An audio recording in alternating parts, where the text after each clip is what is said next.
प्रधानमंत्री नरेंद्र मोदी ने सोमवार को जम्मू कश्मीर में सोनमर्ग टनल का उद्घाटन किया। ये टनल, जो कि 6.5 किलोमीटर लंबी है, अब सोनमर्ग पर्यटन स्थल को साल भर के लिए खुला रखेगी। प्रधानमंत्री मोदी ने उद्घाटन समारोह के दौरान कहा कि ये टनल सिर्फ सड़क कनेक्टिविटी नहीं, बल्कि जम्मू कश्मीर के विकास की दिशा को भी बदलने वाली है। साथ ही उन्होंने इसे कश्मीर के लोगों के लिए एक तोहफा बताया, जो सालों से बर्फबारी की वजह से बंद रहने वाली सड़कों के कारण मुश्किलों का सामना करते थे। सोनमर्ग के साथ साथ करगिल और लेह के लोगों की, हमारे लेह के लोगों की जिंदगी भी बहुत आसान होगी।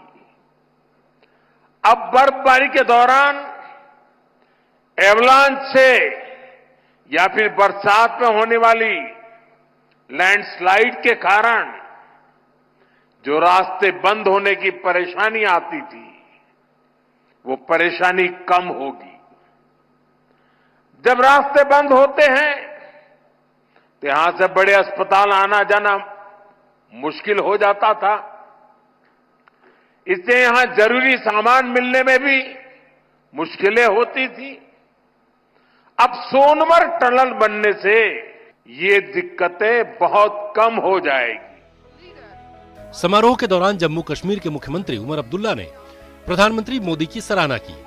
उन्होंने कहा कि पीएम मोदी ने चुनाव करवाने का अपना वादा निभाया, जिसके बाद जम्मू कश्मीर में एक नई सरकार का गठन हुआ। उमर ने कहा, आपने हमसे वादा किया था कि चुनाव होंगे और हमें अपनी सरकार चुनने का मौका मिलेगा। आपने वो वादा पूरा किया।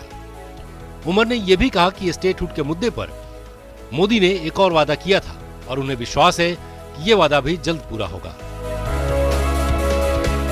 वज़ीर-ए-आज़म साहब ने 4 महीने में अपने इलेक्शन का वादा जो है वो पूरा किया है। मेरा दिल ये कहता है कि बहुत जल्दी वज़ीर-ए-आज़म साहब अपना तीसरा वादा जो योग दिवस पे आपने जम्मू कश्मीर के लोगों के साथ किया, वो आप पूरा करेंगे और जम्मू कश्मीर जो है वो दोबारा इस मुल्क में रियासत की हैसियत से अपनी जगह ले। लेकिन आज इस खुशी के मौके पे वज़ीर-ए-आज़म साहब, मैं दिल की गहराइयों से आपका शुक्रिया करना चाहता हूं कि आप इस ठंड में हमारे दरमियान आए, आपने इस टनल का इफ्तिताह किया। आज वज़ीर-ए-आज़म साहब, आपने देखा होगा मौसम ने भी आपका साथ दिया। आसमान में एक बादल का तिनका नहीं। ठंड जरूर है लेकिन धूप की कमी नहीं। बेशक बाहर ठंड क्यों ना हो, लेकिन हमारे दिलों में गर्मी की कोई कमी नहीं। प्रधानमंत्री मोदी ने उमर अब्दुल्ला की बातों का जवाब देते हुए कहा, मैं मोदी हूं और जो वादे करता हूं वो निभाता हूं। उन्होंने राज्य के लोगों को भरोसा दिलाया कि जम्मू कश्मीर के विकास की दिशा में किए गए सभी वादे पूरे होंगे। पीएम मोदी ने कहा, सही वक्त आएगा और सही काम होंगे। इस दौरान उनका जोर इस बात पर था कि जम्मू कश्मीर के साथ उनका रिश्ता केवल राजनीतिक नहीं बल्कि दिल से जुड़ा है। और आप पक्का मानिए, ये मोदी है, वादा करता है तो निभाता है।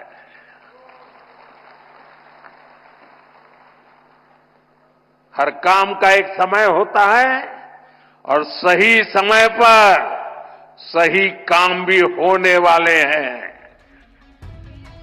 पीएम मोदी और मुख्यमंत्री उमर अब्दुल्ला के राज्य के दर्जे को लेकर बयानों ने एक नई उम्मीद को जन्म दिया है। लेकिन सवाल ये उठता है कि क्या सच में जम्मू कश्मीर को राज्य का दर्जा पुनः मिलेगा, जो 2019 में ले लिया गया था। इस दिशा में क्या क्या चुनौतियां आएंगी?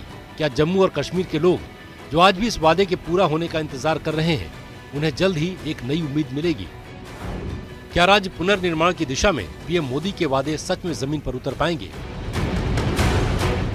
Bureau report, news 18।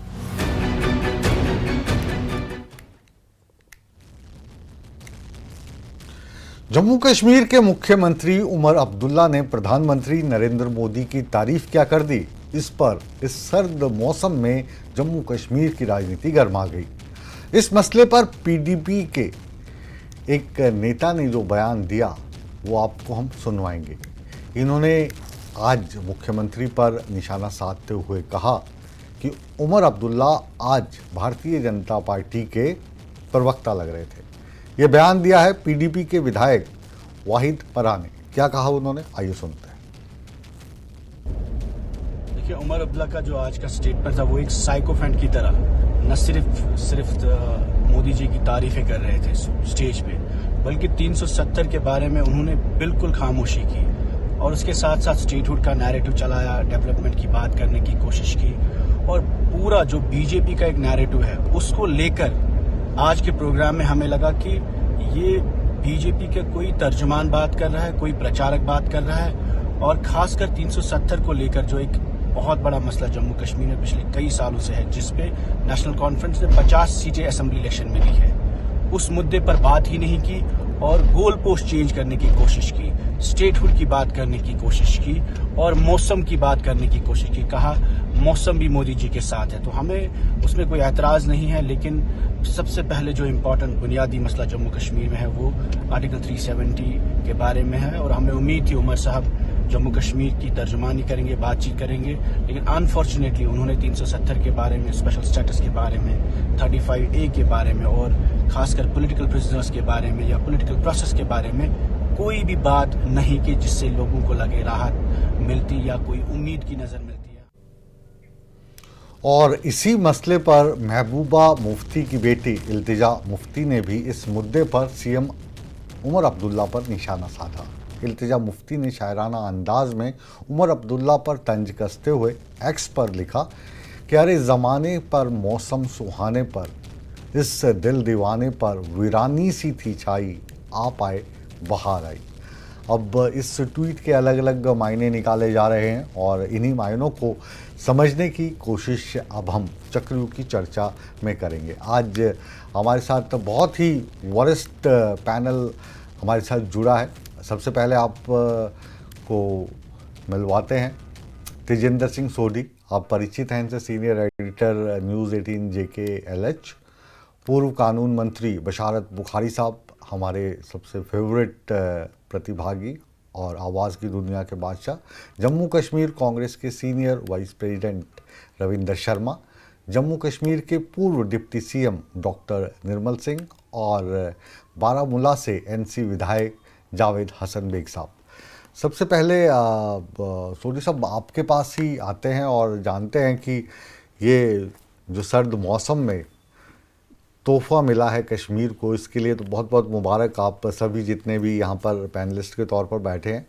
लेकिन ये जो शेरो शायरी हो रही है, ये जो बयानात आ रहे हैं, ये जो पूर्ण राज्य का मसला एक बार फिर से गर्मी पैदा कर रहा है कश्मीर के ठंडी वादियों में, थोड़ा विस्तार से समझाइए।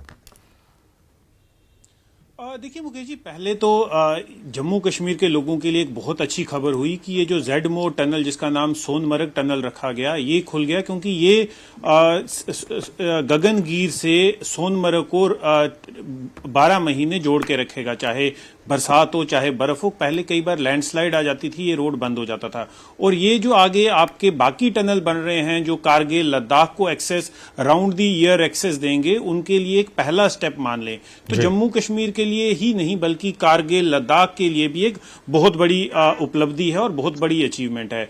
रही बात जो अपोजिशन पार्टीज इस इशू को लेकर पॉलिटिक्स कर रही हैं, देखिए सबसे इंपॉर्टेंट चीज ये थी कि उमर अब्दुल्ला किसी पॉलिटिकल रैली को संबोधित नहीं कर रहे थे। ये एक सरकारी फंक्शन था जहां पर देश के प्रधानमंत्री आए हुए थे, वहां पर पॉलिटिक्स को असाइड रखा जाना था। तो इसीलिए उमर अब्दुल्ला ने ना तो 370 की बात की, ना उन्होंने बाकी पॉलिटिक्स की बात की, ना बीजेपी को टारगेट किया, क्योंकि वहां पर जो प्रधानमंत्री हैं वो चीफ गेस्ट के तौर पे आए हुए थे। और आपके घर कोई अगर चीफ गेस्ट आता है तो आप अपने जो आपके गिले शिकवे हैं उसका पुलंदा खोल के नहीं बैठते। तो कहीं ना कहीं मुझे ये लग रहा है एज अ पॉलिटिकल ऑब्जर्वर जो जम्मू कश्मीर को पिछले कई सालों से देख रहा है कि उमर अब्दुल्ला की एक बहुत ही मैच्योर मूव थी कि उन्होंने प्रधानमंत्री का स्वागत किया, क्योंकि वो देश के प्रधानमंत्री हैं, किसी पॉलिटिकल पार्टी के रिप्रेजेंटेटिव नहीं थे। तो उन्होंने उनका स्वागत किया। अगर कोई भी होता, देखिए जब अटल बिहारी वाजपेयी आए थे तो मुफ्ती मोहम्मद सईद चीफ मिनिस्टर थे, उन्होंने भी उनका स्वागत किया। तो ये एक कर्टसी होती है जो एक्सटेंड की जाती है। उमर अब्दुल्ला ने बातों ही बातों में स्टेटहुड की बात की। देखिए, क्योंकि अभी जो इंपॉर्टेंट इशू जम्मू कश्मीर के अवाम के सामने है वो स्टेटहुड का है। देखिए, पिछले 3-4 महीने से इलेक्टेड गवर्नमेंट है, लेकिन उन पे ये एक इल्जाम लग रहा है कि एक रबर स्टैंप गवर्नमेंट है, किसी के पास कोई पावर्स नहीं है। तो कहीं ना कहीं जो उनके मंत्री हैं, जो एमएलएज हैं, वो भी प्रेशर डाल रहे हैं चीफ मिनिस्टर पे कि एटलीस्ट 370 तो छोड़िए, आप स्टेटहुड की बात कीजिए। प्रधानमंत्री नरेंद्र मोदी के सामने जब आज उमर अब्दुल्ला ने स्टेटहुड की बात की और प्रधानमंत्री नरेंद्र मोदी ने अपने उसी अंदाज में बिल्कुल ये कहा कि जब सही टाइम आएगा, तो दैट मींस अभी सही टाइम नहीं आया है। प्रधानमंत्री नरेंद्र मोदी ने यह कहा कि जम्मू कश्मीर को सब कुछ मिलेगा, लेकिन अपने टाइम पे। अगर आप इन चीजों को, डॉट्स को कनेक्ट कीजिए, कुछ दिन पहले जम्मू कश्मीर के उपराज्यपाल मनोज सिन्हा ने एक स्टेटमेंट दी थी उधमपुर में, जहां पर उन्होंने ये कहा कि कुछ देर से अलगाववाद फिर से पनप रहा है। देखिए, 370 को हटाना, स्टेट को यूनियन टेरिटरी बनाने का मकसद ये था कि जो पाकिस्तान से यहां पर आतंकवाद फैलाया जा रहा था, जो आतंकवाद को पुष्ट पनाही यहां मिल रही थी, उसको क्रश करना था। कहीं ना कहीं पिछले कुछ सालों में कश्मीर में आपने देखा कि पत्थरबाजी नहीं हो रही है, टेररिज्म की घटनाओं में कमी आई है, सुरक्षा बलों की कैजुअलिटी कम हुई है। तो अभी जब तक एक सेंट्रल गवर्नमेंट के पास ग्राउंड से ऐसी रिपोर्ट नहीं जाएगी कि हालात बिल्कुल सामान्य हो चुके हैं, तो यहां पर जो है स्टेटहुड रिस्टोर किया जाए, तो तब तक प्रधानमंत्री उस रिपोर्ट का वेट कर रहे हैं। आप देखिए, आपके इलेक्टेड पॉलिटिशियन जो बात कर रहे हैं कि जो जेल में आतंकवादी समर्थक हैं उन्हें रिहा किया जाएगा, जिन सरकारी मुलाजमों को आतंकवाद को समर्थन देने के लिए निकाला गया उन्हें रीइंस्टेट किया जाएगा। तो अगर स्टेटहुड मिल जाती है तो यहां पर फिर से क्योस होगा। हालांकि जम्मू कश्मीर का हर एक नागरिक स्टेटहुड के फेवर में है, लेकिन क्या वो सही वक्त आ गया है? वो एजेंसी जब प्रधानमंत्री को, होम मिनिस्टर को वैसी पॉजिटिव रिपोर्ट देंगे कि नहीं अब वो सिचुएशन हो चुकी है, तो वो डिसीजन लिया जाएगा। जी मुकेश जी, वापस लौटेंगे सोडी साहब। अब स्टेटहुड देने का समय आ गया है, उचित समय है या नहीं है, और इसी मसले को अब हम हर पक्ष से बिल्कुल निष्पक्ष तरीके से समझने की कोशिश करेंगे। शुरुआत बशारत बुखारी साहब की बुलंद आवाज़ के साथ कर रहे हैं। ये जो सवाल आज उठ रहे हैं, जो मुख्यमंत्री साहब ने प्रधानमंत्री के समक्ष रखे, उन्होंने भी कहा कि मोदी अपने वायदे को याद रखते हैं और वायदा ज़रूर निभाएंगे। आपकी पार्टी के नुमाइंदे के तौर पर, पूर्व मंत्री के तौर पर, आपकी क्या टिप्पणी है इस पर? जी राजपूत जी, पहले आपका शुक्रिया बहुत बहुत।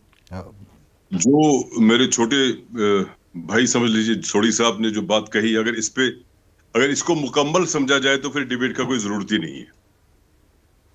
सबसे बड़ी बात यह है कि स्वागत करते रहते हैं, हम स्वागत करते हैं, स्वागत करते रहेंगे। ये कोई नई बात नहीं है, न इसमें कोई किसी को कोई दिक्कत और कोई परेशानी है। लेकिन और जो तामीर तरक्की हो रही है उससे भी किसी को दिक्कत नहीं, ऐसा नहीं कहेंगे कि नहीं हो रही है, होती आई है, हो रही है, हो जाएगी, ये भी चलता रहेगा। लेकिन सबसे बड़ी बात यह है कि 5 अगस्त के बाद सब लोग कहीं टेलीविजन चैनल्स पे, डिस्कशंस में, जलसों में, इलेक्शंस के दौरान हम वो सारी बातें जो 5 अगस्त 6 अगस्त को हो गई, हम वो लोगों तक पहुंचाते रहे और सबने इस पे कश्मीर में वोट मांगा और लोगों ने नेशनल कॉन्फ्रेंस और कांग्रेस की जो उनके इत्तेहाद था उसमें एतबार करके इनको वोट दे दिया। और आज पहला मौका था राजपूत साहब कि आज प्राइम मिनिस्टर जनाब नरेंद्र मोदी साहब की मौजूदगी में हमारे वजीर आला साहब थे, तो पहले कोई कश्मीरी रहनुमा है जो ऑफिशियल कैपेसिटी में वजीर आजम साहब के साथ थे, और पहला मौका था कि उनके सामने किसी ने किसी बात का जिक्र किया जाता, क्योंकि हमने इस पे वोट लिया है, मैंने भी इस पे वोट मांगा, सबने वोट मांगा, एनसी पे एतबार हो जताया, लोगों ने उनको वोट दे दिया। और आज जब और जलसों में बोलते रहे, आज जब बोलने की बारी आई, आज जब इशारा करने की बारी आई, उन्होंने कोई बात नहीं कही। नहीं, उन्होंने कहा तो कि मतलब प्रधानमंत्री ने जो 3 वायदे किए थे 2 निभा दिए हैं। नहीं, आप झूठ की बात करते हैं ना, मैं आपको जनरल बात कर रहा हूं जो 5 अगस्त को हमारे साथ हो गया, जिसमें हम लोगों ने वोट लिया, उसके हवाले से इसका मतलब यह हुआ कि जब आपके मोहतरम वजीर आला साहब इस चैप्टर को नहीं खोलेंगे, इशारा तक नहीं करेंगे, बात तक नहीं करेंगे, एक ऐसा मैसेज चला गया कि हम सब लोग इस फैसले से खुश हैं जो 5 अगस्त को हो गया, जो सही नहीं है।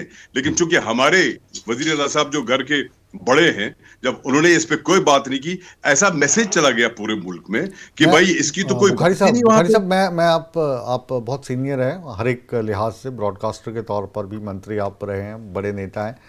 नहीं, जो नहीं, उमर आपका अब्दुल्ला ने उनको कहा पूर्ण राज्य का जो वायदा किया था, वो वायदा अभी पूरा नहीं हुआ है, तो आप ये तो नहीं कह सकते कि उन्होंने जिक्र नहीं किया।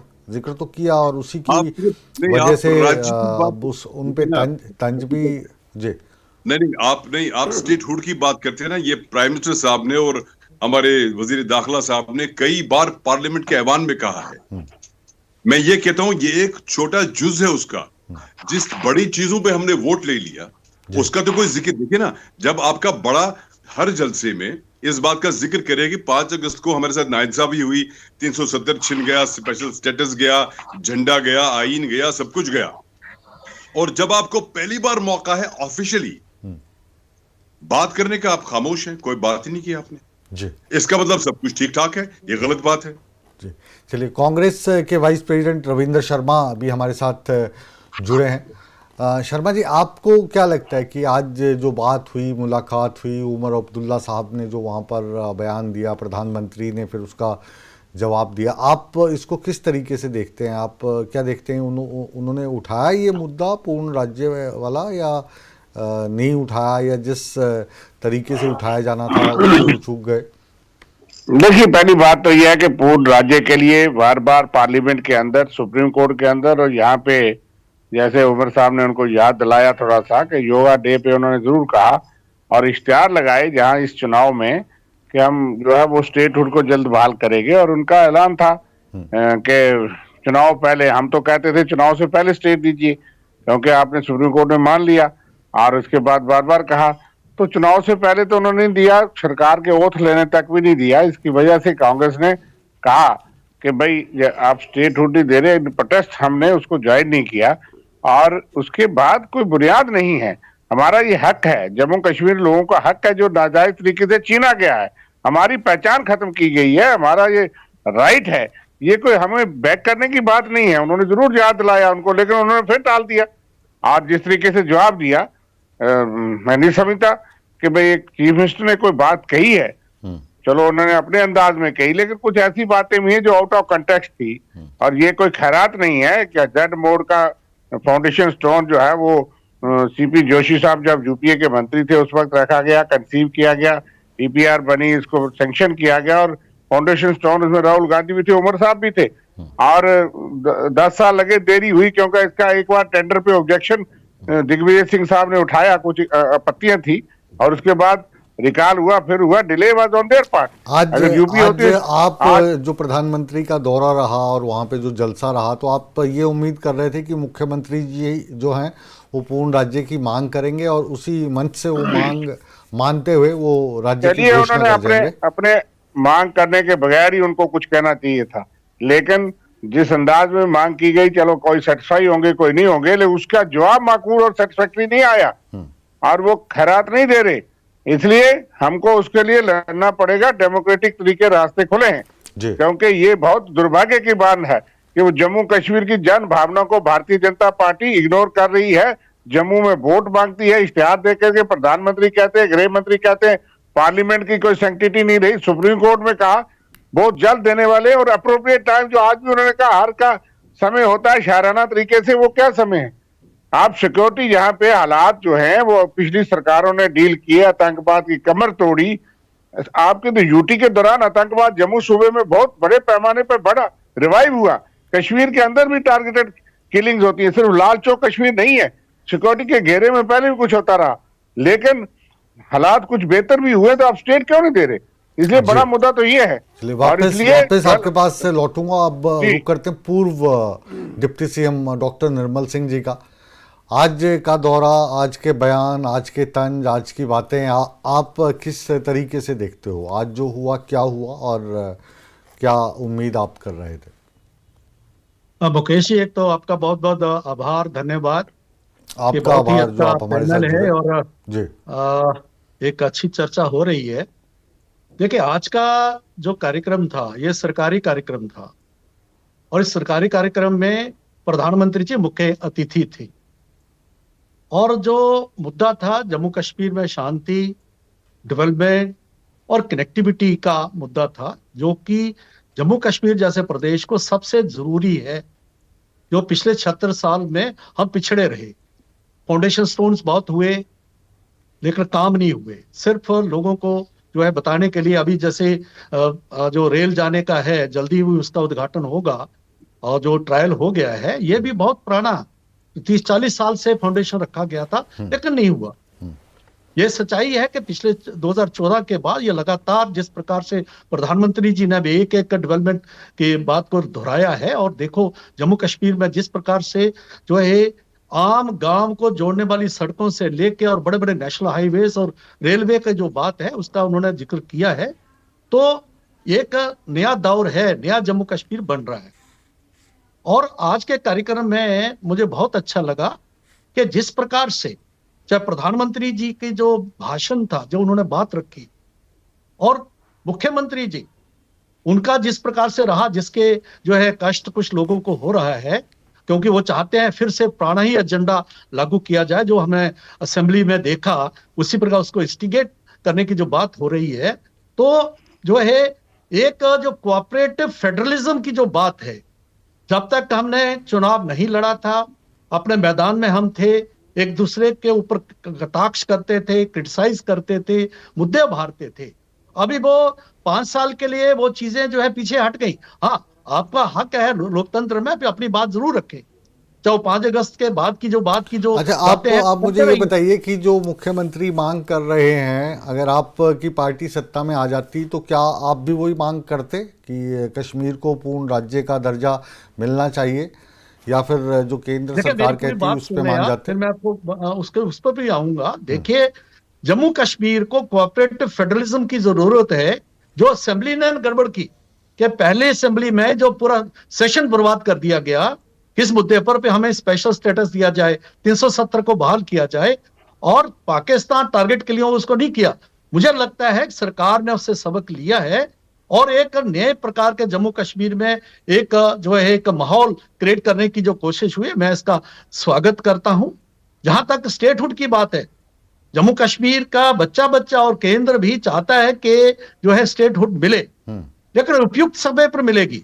उपयुक्त समय कब होगा? जब ये इनकी सरकार चली जाएगी और आपकी सरकार बनेगी, वो उपयुक्त समय माना जाएगा। बात होने दीजिए। मैं कहता सोडी साहब ने बड़ा विस्तार से इस पर अपनी बात रखी है, क्योंकि स्टेटहुड क्यों गई, यूटी क्यों बना, क्योंकि जम्मू कश्मीर में जिस प्रकार से हम प्रॉक्सी वार को लड़ रहे थे, और जिस प्रकार से सारी एजेंसीज, चाहे आर्मी है, चाहे सिक्योरिटी फोर्स है, जम्मू कश्मीर पुलिस है, वो एक कमांड में होनी थी, क्योंकि हम प्रॉक्सी वार लड़े, 50,000 लाशें गिरी हैं, उसके लिए ये सब कुछ हुआ। अपोजिशन के लोग हमारे कहते हैं, एक तरफ कहते हैं कि यहाँ आतंकवाद फैल गया, दूसरी तरफ कहते हैं कि नहीं अभी शांति होगी, स्टेटहुड दीजिए। तो स्टेटहुड आनी चाहिए। स्टेट जो है हमारे हर दिल को छूने वाला है, जो बात ये मुद्दा ऐसा है। और तो जो मैं कह रहा हूँ ना, मतलब मैं बिल्कुल आपकी हाँ में हाँ मिला रहा हूँ ना, मैं कि स्टेटहुड आनी चाहिए, लेकिन उपयुक्त समय पे आनी चाहिए, और वो उपयुक्त समय होगा जब ये वाली सरकार चली जाए, भाजपा की सरकार वहां पे बन जाए, तो उस समय स्टेटहुड आ जाए तो फिर आपको कोई परेशानी नहीं होगी। अभी थोड़ी परेशानी। मुकेश जी, ऐसा प्रश्न करके आप मोदी जी की इंटेंशन के ऊपर, मोदी जी की इंटेंशंस के ऊपर, जो आज 11 साल से आप देख रहे हैं कि किस प्रकार से काम करते हैं, वो आज भी उन्होंने बार बार क्या एक एक चीज को गिनाया, चाहे वो अपोजिशन के लीडर के तौर पर थे, उसके बाद उस पर प्रश्न चिन्ह आप लगाए, आप लगा सकते हैं। लेकिन पूछ रहा हूं आपसे, क्योंकि आप उनका पक्ष रखेंगे, क्योंकि यहाँ पे जो अधिकतर लोग बैठे हैं ना, सुनिए राजनीति नहीं करते, डॉक्टर साहब, यहाँ पे जो अधिकतर लोग पैनल में बैठे हैं, क्योंकि आप सत्ता पक्ष से हो, तो जाहिर है कि सवाल तो सत्ता पक्ष से पूछा जाएगा, और अधिकतर लोग वो हैं जो आज जो हुआ उस पर वो अपने सवाल उठा रहे हैं, तो उनके सवाल का जवाब आप दें, इसीलिए ये मंच है। नहीं मुकेश जी, मैं बता रहा हूं ना, देखिए ये स्ट्रेटेजिक मामला है। जो कंसर्न पक्ष हैं, जो एक्सपर्ट्स हैं, जो ग्राउंड की सिचुएशन है, उसको देखते हुए जितनी जल्दी हालात ठीक होंगे, जितनी जल्दी वो चीजें होंगी, स्टेटहुड आएगा। और जब प्रधानमंत्री इसका वायदा कर रहे हैं, फिर करके गए हैं, तो ये इसको हमें इस पर विश्वास करना चाहिए। जी चलिए, वापस आपके पास लौटूंगा डॉक्टर साहब, और जाहिर है कि सवाल तो आपसे एक दो पूछे चीजों- जाएंगे, क्योंकि एक दो- जवाब जो एक आप दो देंगे चीजों- वही मैटर करते हैं। ऑपोजिशन तो एक- अपनी बात कहेगी और उसमें मैं अगर एक दो आपको चीजों का तर्कशील जो जवाब बातें देना लगती हैं चाहता वो हूं। आपको जवाब देने होंगे। जावेद हसन साहब मुकेश हमारे जी, साथ हैं, मुके- विधायक हैं एनसी मुकेश जी, के। अगर भी- स्वागत है आपका चक्रव्यूह की चर्चा में। आपने बुखारी साहब को भी सुना, डॉक्टर निर्मल सिंह पूर्व डिप्टी सीएम हैं और कांग्रेस के सीनियर वाइस प्रेसिडेंट हमारे साथ बैठे हैं। सोढी साहब को आपने इस पूरे मुद्दे पर सुना। आपकी पार्टी की इस मसले को लेकर क्या राय है, और सारी चीज़ों को ध्यान में रखते हुए तर्क के आधार पर अगर हम बात करें तो क्या वाकई अभी थोड़ा इंतज़ार करना पड़ेगा पूर्ण राज्य का जो दर्जा देने की बात मुख्यमंत्री कर रहे थे और प्रधानमंत्री कह रहे थे कि मुझे याद है मेरे वादे, और मोदी जो है वो अपना वादा निभाएगा? मैं आपका मशकूर हूं और जो मेरे फेलो पैनलिस्ट हैं सबकी खिदमत में अस्सलाम वालेकुम और आदाब। सबसे पहले मैं जम्मू कश्मीर की तरफ से और अपनी असम्बली की तरफ से ऑनरेबल प्राइम मिनिस्टर साहब को जो उन्होंने जम्मू कश्मीर का दौरा किया है उनको दिल की उम्मीद गहराइयों से मुबारकबाद पेश करता हूं कि मौजूदा सरकार जब से वजूद में आई है आपका ये पहला ऑफिशियल एक दौरा है जम्मू और कश्मीर का जी। तो जाहिर सी बात है कि जब आपके मुल्क के प्राइम मिनिस्टर आते हैं तो वो मुल्क के प्राइम मिनिस्टर की हैसियत से आते हैं, वो बीजेपी के प्राइम मिनिस्टर की हैसियत से नहीं आते। और जब वो मुल्क के प्राइम मिनिस्टर की हैसियत से आए हैं और जम्मू कश्मीर के वज़ीर आला जब उनका वेलकम करते हैं तो ये दो इंस्टीट्यूशंस के दरमियान एक वर्किंग रिलेशनशिप को डिफाइन करता है। एक चीज़ याद रखनी चाहिए, जो आप पैनलिस्ट हैं या जो जहाँ तक हमारी आवाज़ इस वक्त पहुँचती है, ये कभी जेब नहीं देता कि मुल्क के प्राइम मिनिस्टर और एक उसी मुल्क के एक हिस्से के चीफ मिनिस्टर के दरमियान एक ऐसा प्लेटफार्म गरमाया जाए जहां बहस मुबासा हो। ये इंतहाई गैर मौजून एक दलील है जो लोग ये तकाजा करते हैं कि ऑनरेबल चीफ मिनिस्टर साहब एक ऑफिशियल फंक्शन में एक एडमिनिस्ट्रेटिव टूर के दरमियान खड़े होकर अपनी वो बातें उनके साथ करें जो बिहाइंड द कर्टन्स करना ज़्यादा मुनासिब होती हैं, क्योंकि वो रिजल्ट ओरिएंटेड होती हैं। कहते हैं कि fools rush in where angels fear to tread, जहां पारसा लोग फूंक फूंक के कदम उठाते हैं वहां गधे दौड़ना शुरू कर देते हैं। देखें, हमारे मुल्क के प्राइम मिनिस्टर हैं, हम उनका एहतराम करते हैं और नहायती एहतराम के साथ उमर अब्दुल्ला साहब ने आज के ऑफिशियल फंक्शन में सिर्फ उन 3 वादों का तज़किरा किया जो बीजेपी की सरकार ने लोगों के साथ किए थे। उनमें से 2 वादे पूरे हो गए हैं। स्टेटहुड का वादा उनका है, न सिर्फ उन्होंने सुप्रीम कोर्ट में ये कमिटमेंट की है, on the floor of the house ये कमिटमेंट की है, बल्कि पब्लिक जलसों में भी उन्होंने ये कमिटमेंट की है कि जम्मू कश्मीर को रियासत का दर्जा दिया जाएगा इलेक्शंस के बाद। तो हम तवक्का ये रखते हैं कि इलेक्शन हो गए, यहाँ एक गवर्नमेंट है, इस गवर्नमेंट को एक ही तरीके से एक्सेप्ट किया जा सकता है अगर आप इस गवर्नमेंट को और इसके मैंडेट का एहतराम करें। और इसके मैंडेट के एहतराम की तरफ पहला कदम जो होगा मरकजी हुकूमत का वो स्टेटहुड की बहाली से होगा।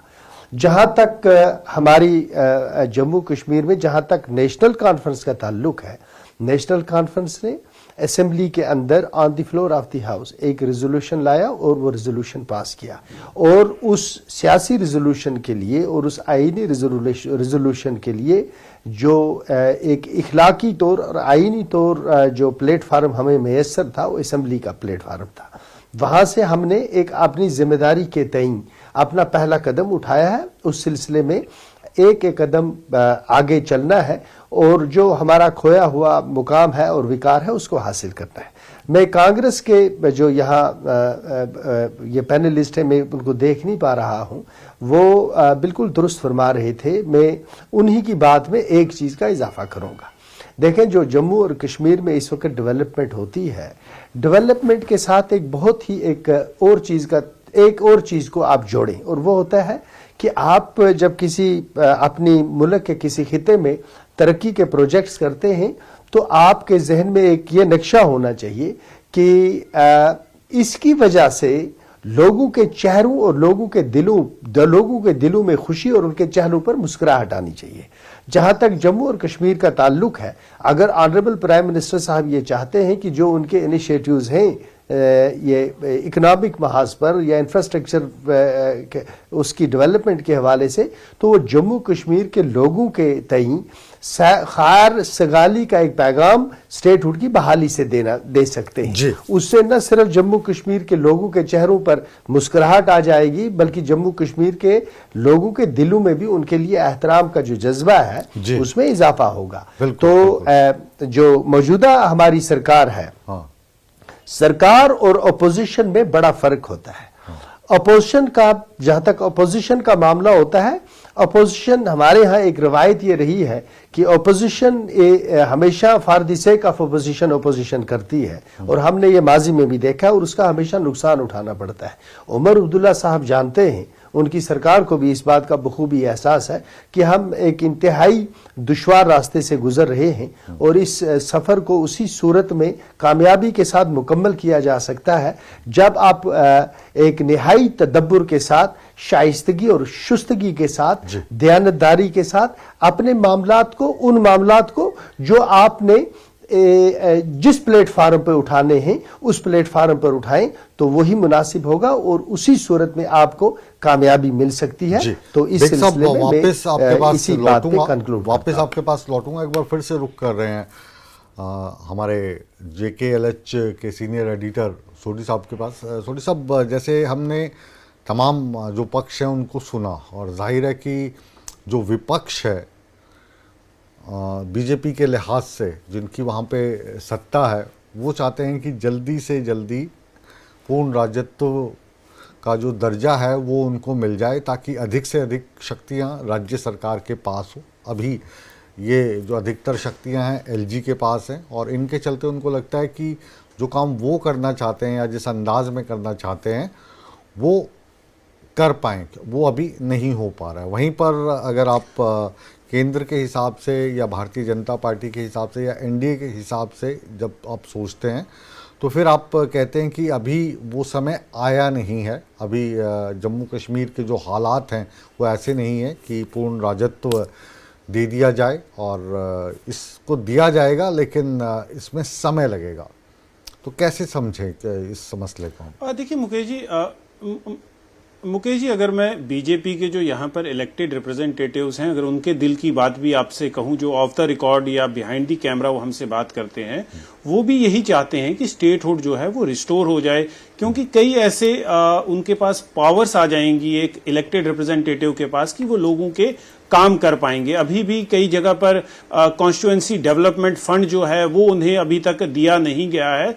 तो कहीं ना कहीं जो इलेक्टेड MLAs हैं, मैं मंत्रियों की बात नहीं करूंगा, चीफ मिनिस्टर की बात नहीं करूंगा, लेकिन इलेक्टेड MLAs जो हैं वो भी चाहते हैं कि वो लोगों का काम कर पाएं, क्योंकि 5 साल के बाद फिर उन्हें लोगों के पास जाना है वोट मांगने के लिए, और अगर वो लोगों का काम नहीं कर पाएंगे तो वो क्या कहेंगे लोगों के पास जब वो वोट मांगने जाएंगे। उनके लिए कि ये बड़ा एक बड़ी सिचुएशन बनी हुई है। लेकिन देखिए, MLAs को पावर मिले ना मिले, सबसे इंपॉर्टेंट चीज जो है पूरे देश के लिए वो है जम्मू कश्मीर में सुरक्षा। देखिए, जब आपका पड़ोसी पाकिस्तान हो, जो हमेशा से ये कोशिश कर रहा है कि किस तरह आतंकवादियों की इन्फिल्ट्रेशन कराई जाए। आज अगर आपको याद होगा, जो देश के आर्मी चीफ हैं जनरल उपेंद्र द्विवेदी, उन्होंने भी ये बात कही कि 80% से ज्यादा जो आतंकवादी जम्मू कश्मीर में सक्रिय हैं वो फॉरेनर्स हैं। फॉरेनर से मतलब ये होता है कि पाकिस्तानी आतंकवादी हैं जो यहां पर आए हुए हैं, जम्मू कश्मीर में कत्लो गारत करना चाहते हैं। लेकिन कहीं ना कहीं जब उन्हें यह मालूम है कि इस वक्त देश की नरेंद्र मोदी सरकार जो है और यहां पर मनोज सिन्हा कमान संभाले हुए हैं, तो आतंकवादी जो हरकतें करना चाहते हैं उसमें बड़ी कमी आई हुई है। देखिए, मैं आपको बता रहा हूं, इंटेलिजेंस के हवाले से ये कई खबरें हैं कि आतंकवादी को इंस्ट्रक्शंस तो पार से पाकिस्तान से दी जाती हैं कि आतंकवादी हमले करें, लेकिन जिस तरह से यहां पर सुरक्षा के चाको चौबंद है वो आतंकवादी नहीं कर पाते। देखिए, जब आतंकवादी 100 आतंकी हमले प्लान करते हैं अगर वो एक हमले में कामयाब हो जाते हैं तो ह्यू एंड क्राई मच जाता है कि देखिए आतंकवादी हमला हो गया, लेकिन जो 99 आतंकवादी हमले विफल किए जाते हैं सुरक्षा बलों द्वारा, उसके बारे में कहीं किसी को पता ही नहीं चलता। ये एक इंपॉर्टेंट चीज है। एक हमला बड़ी सुर्खियां बटोर लेता है, तो क्या ग्राउंड पे अभी सिचुएशन सामान्य है? आर्मी चीफ का अगर आप आज का बयान देखें कि आतंकवादी पाकिस्तान में बिल्कुल सक्रिय हैं, लाइन ऑफ कंट्रोल के दूसरी तरफ लॉन्च पैड्स जो हैं वो पूरी तरह से एक्टिव हैं, और आतंकवादी जो जम्मू कश्मीर में घुसपैठ कर चुके हैं उन्हें भी इंस्ट्रक्शंस दी जाती हैं कि बड़े से बड़ा हमला किया जाए। पॉलिटिक्स, देखिए पॉलिटिक्स होती रहेगी। पीडीपी की भी मजबूरी है, क्योंकि उन्हें इस बार, देखिए पीडीपी को इस बार जम्मू कश्मीर के लोगों ने रिजेक्ट किया है, क्योंकि पीडीपी ने बीजेपी से हाथ मिलाया था और नेशनल कॉन्फ्रेंस ने उसी मुद्दे को इलेक्शन में इस्तेमाल किया कि बीजेपी को जम्मू कश्मीर में लाने के लिए जो है पीडीपी जिम्मेदार है। अब कहीं ना कहीं पीडीपी को एक मौका मिल रहा है कि चीफ मिनिस्टर को टारगेट करना। देखिए बिल्कुल पॉलिटिक्स में ये चीजें होती हैं, सत्ताधारी पार्टी को अपोजिशन पार्टीज टारगेट करती हैं, लेकिन जो हमारे पैनलिस्ट हैं बिल्कुल सही कह रहे हैं कि आज का जो दिन था ये एक ऑफिशियल फंक्शन थी जहां पर देश के प्रधानमंत्री जम्मू कश्मीर के चीफ मिनिस्टर से मिलने आ रहे थे। देखिए हमने ये इस तरह के कई कार्यक्रम जो हैं दिल्ली में भी देखे, जहां पर अरविंद केजरीवाल और प्रधानमंत्री नरेंद्र मोदी किसी स्टेज पे एक साथ थे। वहां पर तलक कलामी नहीं होती, क्योंकि दो इंस्टीट्यूशंस के बीच में ये इवेंट होता है। देश के प्रधानमंत्री आते हैं और जम्मू कश्मीर के चीफ मिनिस्टर उन्हें रिसीव करते हैं। वहां पर उमर अब्दुल्ला नेशनल कॉन्फ्रेंस को रिप्रेजेंट नहीं कर रहे थे और प्रधानमंत्री नरेंद्र मोदी बीजेपी को रिप्रेजेंट नहीं कर रहे थे। लेकिन पॉलिटिक्स होती रहेगी और जम्मू कश्मीर का जो सर्दियों का माहौल है उसमें एक सियासत कि जो प्रधानमंत्री हैं वो देश के प्रधानमंत्री हैं और वो किसी पार्टी विशेष के नेता नहीं हैं। उमर अब्दुल्ला भी जो हैं वो जम्मू कश्मीर के मुख्यमंत्री हैं। तो वहाँ पर जो बात हो रही थी, एक मुख्यमंत्री की बात हो रही थी प्रधानमंत्री से, और जब भी प्रधानमंत्री किसी भी राज्य में जाते हैं तो जाहिर है कि उस प्रदेश के मुख्यमंत्री का ये कोशिश रहती है कि प्रधानमंत्री आए हैं हमारे राज्य में तो कुछ ना कुछ हमें दे के जाएं। दूसरा, जहां से आपने शुरुआत की थी अपनी बात की कि जो एमएलएज हैं उनको भी जाकर अगले चुनाव में मुंह दिखाना है, जो मंत्री हैं उनको भी दिखाना है। तो जब तक उनके पास कोई शक्ति नहीं आएगी तो वो अगला चुनाव कैसे होगा और लोकतंत्र फिर कैसे बचा रहेगा? मुकेश जी, मैं यहाँ पर एक चीज ऐड करना चाहूंगा कि आप देखिए जिस तरह जो साहब को सुनना है तो मेरे ख्याल से थोड़ा मुकेश जी, मैं एक चीज ऐड करना चाहूंगा यहाँ पर। देखिए जब उमर अब्दुल्ला जब प्रधानमंत्री से बात कर रहे थे तो वो देश के प्रधानमंत्री से बात कर रहे थे, और आपने बिल्कुल सही कहा कि जो इलेक्टेड रिप्रेजेंटेटिव हैं एमएलएज, उन्हें अथॉरिटी चाहिए, उन्हें अपना कॉन्स्टिट्यूएंसी डेवलपमेंट फंड चाहिए जो अभी उन्हें नहीं मिला है। उसके सिलसिले में पूरी जो बिजनेस रूल्स हैं, क्योंकि उमर अब्दुल्ला ने भी ये बात बिल्कुल जाहिर कर दी है कि बिजनेस रूल जो हैं वो उनका काम है, उनकी कैबिनेट का काम है। वो बना के जब एलजी के पास भेजेंगे, उन पे वहां पर सहमति होगी तो एमएलएज को खुद अथॉरिटी मिल जाएगी। लेकिन वो जो डिले है वो उमर अब्दुल्ला के पार्ट पे है कि बिजनेस रूल्स बना के वो उन्हें दे दे और उस एलजी को दे दे, उसके आगे जो है उस पे जो डिसीजन है वो लिए जाएंगे। लेकिन अभी जम्मू कश्मीर के क्या हालात सही, देखिए एक और चीज मैं ऐड करना चाहूंगा इस इशू में। उमर अब्दुल्ला ये बात बिल्कुल अच्छी तरह जानते हैं कि अगर उन्हें जम्मू कश्मीर का विकास करना है तो वो प्रधानमंत्री और बीजेपी के साथ झगड़ा करके नहीं कर सकते। उन्हें गुड ह्यूमर में रखना है, उन्हें उनका साथ चाहिए। देश के प्रधानमंत्री के साथ, एक रूलिंग पार्टी के साथ अगर आप हर एक स्टेज पे उनके साथ कन्फ्रंटेशन करेंगे तो जम्मू कश्मीर का विकास नहीं होगा। तो उन्हें प्रधानमंत्री को यह एहसास दिलाना है कि जम्मू कश्मीर की चुनी हुई सरकार देश का जो रोड मैप है उसके साथ चल रही है, उसी को लेकर आगे बढ़ रही है, उससे कहीं पर उनको डिविएशन नहीं हो रही है। तो जो सेंटर है वो भी अपने जो ट्रेजरी के दरवाजे हैं वो खोल देगी जम्मू कश्मीर के विकास के लिए। वापस लौटता हूं सोडी साहब आपके पास, बुखारी साहब के पास हम चल रहे हैं। बुखारी साहब, जब देश के प्रधानमंत्री आ रहे हैं, जम्मू कश्मीर को एक बड़ी सौगात मिली आज टनल के तौर पर, और या यूं कहिए कि जो जम्मू कश्मीर में चुनाव भी हुए हैं इसमें भी प्रधानमंत्री की, चुनाव आयोग की भूमिका रही है। तो जाहिर है कि वो भी चाहते होंगे कि यहाँ पे चुनाव हुए हैं, चुनाव करवाने में आप उनको श्रेय दे सकते हो। अब नहीं देना पीडीपी के नेता के तौर पर तो मत दीजिए, लेकिन ये फैक्ट है कि अगर चुनाव कराए हैं तो नीयत अच्छी ही रही होगी। और वो अगर कह रहे हैं कि हाँ मैं अपना वादा पूरा करूँगा, तो ये जो बात तो वो मंच से कह के जा रहे हैं, या जो आपके मुख्यमंत्री कह रहे हैं कि 2 वायदे पूरे हो गए, तीसरा बाकी है, तो उन पे यकीन क्यों ना करें हम? राजपूत जी, मैं 2-3 बातें करूंगा, मुझे मौका बख्शिएगा जी।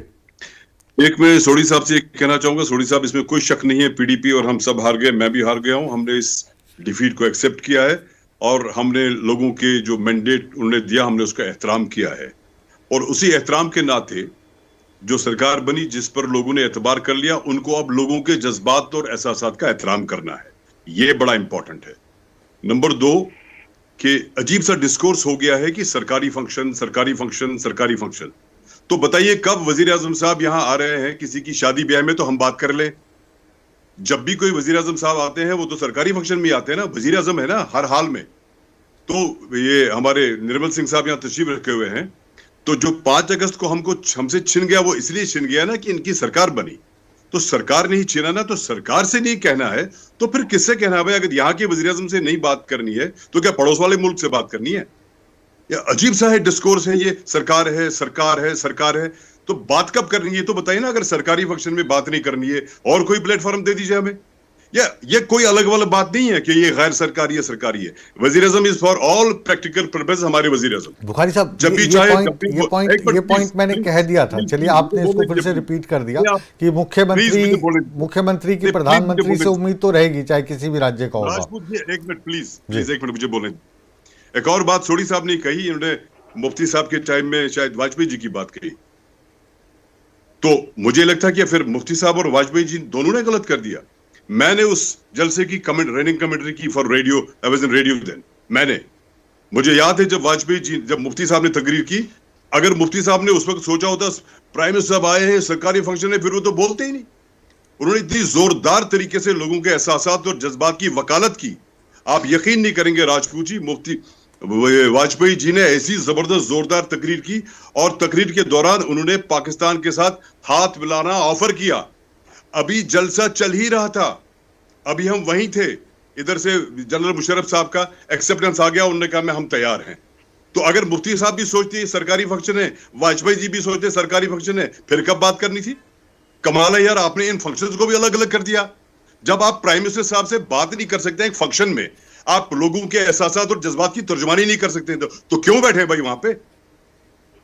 कमाल है यार, ये नई रुदात सुन रहे हैं हम, नई तरह सुन रहे हैं हम। हमने तो ऐसा कभी देखा नहीं। बुखारी साहब, अब पॉइंट पे आइए। पॉइंट ये है कि जब प्रधानमंत्री कह रहे हैं कि मैं अपना वायदा निभाऊंगा। नहीं, एक और बात बताऊंगा। आज का मीडिया भी अजीब है, सवाल पूछते हैं सरकार से, पूछते अपोजिशन से। पूछ तो रहे हैं उनसे, डॉक्टर साहब से कौन सा सवाल नहीं पूछा हमने? नहीं, आपकी बात नहीं कर रहा हूं मैं, I am not talking about you. अच्छा, चलिए, आप आज थोड़ा सा गुस्से में लग रहे हैं, जो आपकी पर्सनैलिटी को सूट नहीं करता। अब मेरे एक मासूम से सवाल का जवाब दीजिए, जब प्रधानमंत्री जी कह रहे हैं कि मुझे अपना वायदा याद है। बुखारी साहब सुनिए, जावेद बेग साहब से पूछिए, हमारे साथ एमएलए थे, उनसे पूछे ना कितना झेला हमने, कितना किया है। नया जमाना आ गया। बुखारी साहब, यकीन मानिए जितने आपके जहन में सवाल है ना, डॉक्टर साहब से पूछूंगा मैं। डॉक्टर साहब मुस्कुरा के जवाब देते हैं उसका, और पूछेंगे, इनको भी पता है, पूछेंगे हम, ठीक है। हाँ, तो पूछ रहे हैं डॉक्टर साहब, बीच में नाराज भी हो जाते हैं, फिर भी हम पूछते हैं। यकीन मानो, आप मना कर दिया 370 जी। अब हम ये आपसे पूछ रहे हैं कि जब प्रधानमंत्री जी ने कह दिया कि मुझे अपने वायदे याद हैं, मैं निभाऊंगा, तो उन पर हम एतबार क्यों ना करें? तो हमने कब कहा एतबार नहीं है? अभी लग रहा है कि हम नहीं कर रहे हैं। हमने कब कहा एतबार नहीं है? अच्छा, एतबार है। पार्लियामेंट के ऐवान में कहा है, इस पार्लियामेंट के ऐवान में काम देंगे। हाँ, हम गुजारिश करेंगे उनसे, जल्दी कीजिए, क्योंकि आपको मैं एक वाकया सुनाता हूँ, छोटा सा है, 10-15 सेकंड का। एक शख्स समय कम है, फिर मेरे पे आप आरोप लगवा दोगे, मुझ पे आरोप लगवा दोगे, सारे पार्टिसिपेंट छूट जाएंगे। ऐसा मत होने दीजिए। और जी, आज क्योंकि अब डॉक्टर साहब भी हैं जो सबके जो सवाल हैं उनके जवाब देने के लिए हैं, और समय कम है, मैं माफी चाहूँगा। डॉक्टर साहब, आपके पास भी ज़्यादा टाइम नहीं दूंगा, 1 मिनट ही दूंगा। तो आपको क्या लग रहा है, क्योंकि आप तो प्रधानमंत्री जी से भी मिले होंगे, तो जो जम्मू कश्मीर की आवाम इस शो को देख रही है, चक्रव्यूह को देख रही है, हमारे चैनल को, कब तक पूर्ण राज्य का दर्जा मिल जाएगा?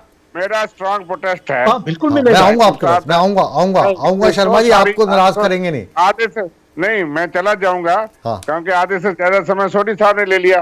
और ये सोढी साहब बातें हमारे एडिटर हैं सर वहाँ के। नहीं, निर्मल सिंह जी कहते तो मैं मान लेता, हाँ। लेकिन ये बातें सोढी साहब कह रहे हैं, निर्मल सिंह जी को जवाब देना था। चलो सोढी साहब से फिर आप अकेले में भी बात कर लेना। अभी एक बार डॉक्टर साहब बोल रहे हैं, सुन लीजिए। हाँ जी, बिल्कुल मिलेगा। हाँ, क्योंकि जैसे मैंने कहा, यह स्ट्रेटेजिक डिसीजन था। कोई जो है जम्मू कश्मीर को लेट डाउन करने के लिए डिसीजन नहीं हुआ था, यूटी बनाया था।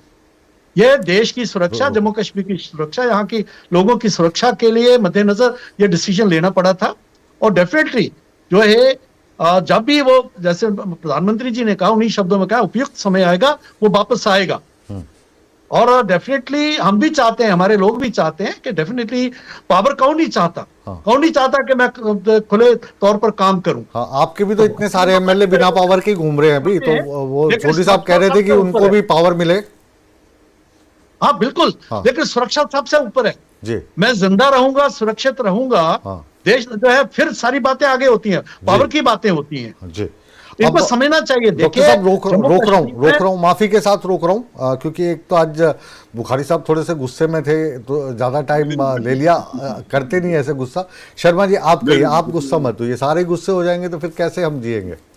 नहीं, गुस्से की बात नहीं है। मैं बहुत एहतराम करता हूँ आपका भी और सोढी साहब का, लेकिन यह है कि 4 पैनलिस्ट आपने बिठाए हैं। हमारी बात तो आपने 1 मिनट सरासरी सुनी, उसके बाद करी नहीं। और इसलिए थोड़ा सा आप की बात कर रहा हूँ मैं, आपके चक्कर में तो डॉक्टर साहब नाराज हो गए। देखिए, नहीं, डॉक्टर साहब नाराज नहीं होते, ना मैं होता हूँ, लेकिन हमारा एतराज जरूर दर्ज कीजिए कि केंद्र के खिलाफ हमें सख्त नाराजगी है। हमने नहीं सवाल उठाया, ये मर्यादाएं हम जानते हैं डेमोक्रेसी की, फेडरलिज्म तो ये मानते नहीं, लेकिन हर स्टेट, राज्य, हम तो यूटी हैं, तो उमर साहब का जाना मर्यादा है। प्राइम मिनिस्टर आ रहे हैं, वो किसने कहा कि हम नहीं जानते? सारी उम्र से धीरे स्थिति ठीक होगी ना। अभी देखो ना, इतने साल से तो चुनाव भी नहीं हो रहे थे, चुनाव तो हुए कम से कम। स्थिति को तो आप जोड़ रहे हैं, सोढी साहब जोड़ रहे हैं। सुप्रीम कोर्ट में तो इन्होंने नहीं कहा कि सिक्योरिटी हालात ठीक नहीं, हम नहीं देंगे। इन्होंने कहा जी हम वेरी सून, उस पर जजमेंट नहीं दी सुप्रीम कोर्ट ने, क्योंकि उन्होंने कहा कि गवर्नमेंट खुद मान गई है कि हम दे रहे हैं। Where is the question of security? और निर्मल सिंह जी जिंदा है, डिप्टी चीफ मिनिस्टर बने। पहले तो यूटी नहीं थी, पहले तो राज्य था। काफी राज्य की सरकारों ने काम नहीं किया। आखिरी टिप्पणी आपकी। यहाँ थे, आज ब्रीफिंग की जाती है आर्मी की तरफ से, वो भी मुझे नहीं लगता कि आज प्रधानमंत्री कुछ बातें बेग साहब आज जो आपने ये डिस्कशन रखी थी ज्यादा मीनिंगफुल हो सकती थी। इसमें बहुत वक्त इसमें जाया हो गया। मेरी आप 2-3 नुक्ते मेरे हैं, ये सुन लें आप। पहला जो नुक्ता है वो ये है कि अगर एजेंसीज पर ही ऑनरेबल प्राइम मिनिस्टर साहब ने छोड़ा होता तो जम्मू कश्मीर में इलेक्शन नहीं होता। मैं आपको ये बात बता देता हूँ कि यहाँ जितने भी लोग इस वक्त इक्तिदार में हैं, खासकर एजेंसीज, वो नहीं चाहती थी यहाँ इलेक्शन हो। वो क्यों नहीं चाहती थी मुझे नहीं मालूम। एक दूसरा ये है कि अगर ये एजेंसीज गारंटी देती हैं कि पाकिस्तान से, ये कभी पाकिस्तान इनको लिख के दे देगा कि जम्मू कश्मीर की सियासत में हम मुदाखलत नहीं करेंगे, तो जब वो लिख के इनको दे देंगे तो हम उसी दिन खामोश हो जाएंगे। अगर एजेंसीज ये समझती हैं कि पाकिस्तान अब कभी एग्जिस्ट ही नहीं करेगा और वो इनको लिख के देगा, फिर ये स्टेटहुड का बहाल करेंगे, तो ये बहुत बड़ी ज्यादती होगी। और इस तरह की सोच हम अपनी एजेंसी से कभी एक्सपेक्ट नहीं करते हैं। 2, तीसरी बात मैं आपकी खिदमत में अर्ज करता हूं, बशारत साहब की निहायत अदब के साथ, कि मैं वाजपेयी साहब के उस जलसे में हिस्सा था, हम लोग लेके आए थे। वो एक सियासी जलसा था जो हमने, वाजपेयी साहब का जलसा पीडीपी के प्लेटफॉर्म में 2003 में किया था, फरवरी 2003 में वो ऑनरेबल प्राइम मिनिस्टर 4 में वो ऑनरेबल प्राइम मिनिस्टर साहब का जलसा एक सियासी जलसा था। उस सियासी जलसे के पीछे बहुत काम हुआ था। उस वक्त यहाँ वाजपेयी साहब थे और पाकिस्तान में मुशर्रफ साहब थे। उसके बाद हमने दूसरा उसके बाद हमने ऑनरेबल मोदी साहब का भी एक सियासी जलसा यहाँ किया था, जब यहाँ मुफ्ती साहब थे प्राइम चीफ मिनिस्टर, तो हमने मोदी साहब का जलसा यहाँ किया था, वो भी सियासी जलसा था। इत्तेफाक रखता हूँ, एडमिनिस्ट्रेटिव समय थोड़ा सा कम है। आखिरी कमेंट सोडी साहब का ले लूंगा। मेरी बात सुने आप। सोडी साहब, आज जो है बुखारी साहब और शर्मा जी आपसे काफी नाराज हैं, तो क्या कहोगे चलते चलते? मेरा तीसरा नुक्ता ये आप सुन लीजिए। जी, चलो सुन लीजिए, बेग साहब का सुन लीजिए। हम तो रोज बात होती है, ये आप आइडियोलॉजी को लेकर, इश्यूज को लेकर, देखिए डिफरेंसेस तो होते रहते हैं, वो कोई बड़ी बात नहीं। इस डिबेट के बाद मैं बुखारी साहब से भी बात कर लूंगा और शर्मा जी से भी, और मुझे अगली बार बोलते रहेंगे। शर्मा जी आपका 1-to-1 करेंगे, 1-to-1 करेंगे आधे घंटे का, प्रॉमिस है आप देंगे और स्टेट ये मेरा वादा है। ठीक है, बहुत बहुत शुक्रिया बेग साहब, बुखारी साहब, शर्मा जी और डॉक्टर निर्मल सिंह जी, सोडी साहब। कुछ जो प्रतिभागी इनको समय ज़्यादा मिला, कुछ को कम मिला। जिनको ज़्यादा मिला उनको मिलना चाहिए था। आज थोड़ा सा मसला ऐसा ही था। जिनको कम मिला उनको हम माफ़ी चाहेंगे। बहरहाल ये जो चर्चा है ये 1 घंटे में समेटी नहीं जा सकती।